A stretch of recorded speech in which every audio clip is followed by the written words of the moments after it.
जय गुरु जी, शुक्राना गुरु जी। ओम नमः शिवाय, शिव जी सदा सहाय। ओम नमः शिवाय, गुरु जी सदा सहाय। जय गुरु जी, शुक्राना गुरु जी। जय गुरु जी संगत जी। संगत जी, आज मैं गुरु जी का एक बहुत ही प्यारा, बहुत ही चमत्कारी सत्संग लेकर आया हूँ। और यह सत्संग गुरु जी के समय का है, जब गुरु जी अपने फिजिकल रूप में थे। और वाकई में यह सत्संग बहुत ज़्यादा चमत्कारी है। अगर आपने यह सत्संग सुनना शुरू कर ही दिया है तो अंत तक ज़रूर सुने। इस सत्संग में गुरु जी की एक बहुत अद्भुत महिमा है। संगत जी, यह सत्संग आप लोगों ने पहले भी कभी सुना ही होगा, लेकिन गुरु जी की महिमा को जितनी बार सुने उतना ही कम है। गुरु जी के सत्संग, अगर हम एक सत्संग को बार बार भी सुन लेते हैं तो उसमें क्या ही गलत बात है। गुरु जी के सत्संग से तो हमारे कष्ट कटते हैं, हमारी बीमारियां, हमारी हर परेशानी का हल गुरु जी के सत्संग में ही है। तो संगत जी, चलिए मैं आपको सत्संग सुनाता हूँ। सत्संग कब का है यह तो मुझे याद नहीं, लेकिन एक गुरु जी की एक संगत आंटी एक दिन गुरु जी के बड़े मंदिर जाती हैं और वह गुरु जी के पास बैठी होती हैं। और गुरु जी उन आंटी को कहते हैं, दर्शन के लिए पूछते हैं। आंटी ने सब कर लिया होता है, लेकिन उन आंटी ने लंगर नहीं किया होता। तो गुरु जी उन आंटी से कहते हैं कि जाओ लंगर कर आओ, लेकिन वो आंटी गुरु जी को मना कर देती हैं लंगर करने से। लेकिन संगत जी, गुरु जी वापस से आंटी से सेम बात कहते हैं कि जाओ लंगर कर आओ, लंगर करना चाहिए, लंगर को छोड़ते नहीं हैं। लेकिन आंटी दोबारा से गुरु जी की बात को मना कर देती हैं और आंटी बताती हैं कि आज मेरा व्रत है, माता रानी का व्रत। संगत जी, उन दिनों नवरात्रि का समय चल रहा होता है।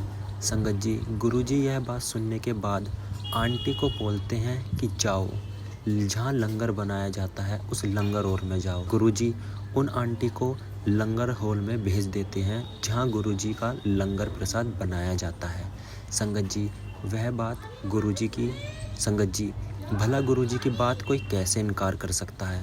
वह आंटी वहाँ से सीधा लंगर हॉल में चली जाती हैं और वह जो लंगर हॉल में उन्हें दिखाई देता है, उन आंटी की आंखें फटी की फटी रह जाती हैं। संगत जी, जो लंगर वो बनाया जा रहा था, उस लंगर को सारी देवियाँ बनाते हुए दिखाई दिखती हैं।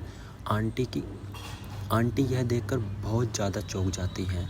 सारी देवियाँ उस लंगर को बना रही हैं। संगत जी, आप ही सोचिए उस लंगर में कितनी शक्ति है।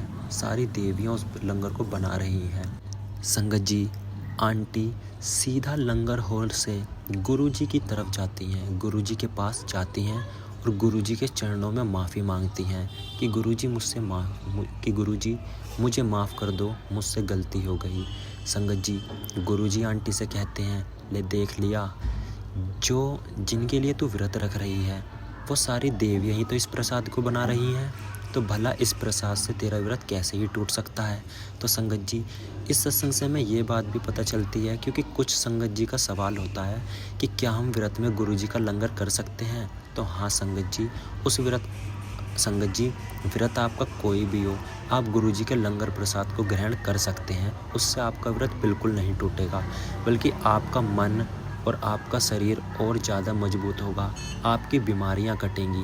और संगत जी, गुरु जी के मंदिर में कोई एक संगत भी चली जाए ना, परिवार का कोई एक सदस्य भी, सबको बराबर ब्लेसिंग्स मिलती हैं। अगर आप लंगर करोगे ना, आपके लंगर करने का फल आपके परिवार में जो सदस्य हैं उनको भी उसका फ़ायदा होगा। तो संगत जी, गुरु जी के जब भी मंदिर जाएं, चाहे वह जल प्रसाद हो, चाहे चाय प्रसाद हो, चाहे वो लंगर हो, कभी भी बिना ग्रहण करें बिल्कुल ना है। संगत जी, हमेशा हमें गुरु जी के लंगर को पूरी तरह से खाना चाहिए। तभी तो गुरु जी कहते थे कि लंगर को पूरा ख़त्म करना है, अधूरा बिल्कुल भी नहीं छोड़ते।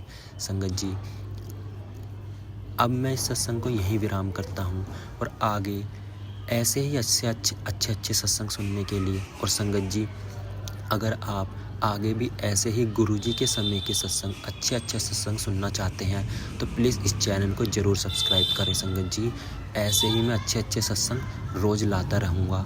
जय गुरु जी, शुक्राना गुरु जी। अनंतम अनंतम शुक्राना गुरु जी। जय गुरु जी संगत जी।